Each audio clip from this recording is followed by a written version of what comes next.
Junmar, though scoring-wise, hindi ganun ka-impressive, pero rebounding-wise, napaka-effective mo pa rin. Just how do you prepare against sa mga mas batang big men ng Converge? Yun nga. Kailangan ko mag-exert ng effort para makasabay sa kanila. Kasi nga, mga bata yan, sobrang bilis nila.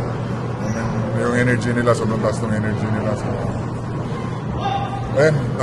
buti nakuha namin yung panalo, nasunod namin yung game plan namin.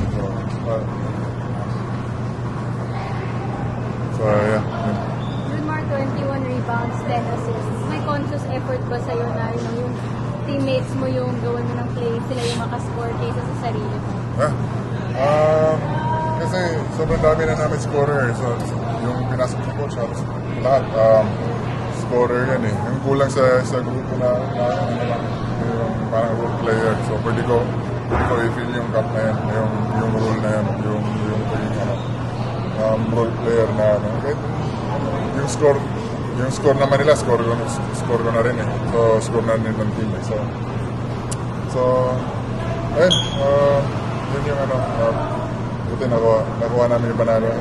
Ayoko rin pagkompetensya sa scoring. So dami namin score.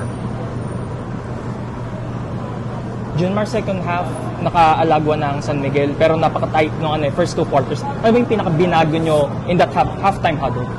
Kailangan namin ball rotation. So yun yung isa sa mga magandang ginawa namin sa game na to. Yung ball rotation namin. So ayun, sana tuloy-tuloy yung namin.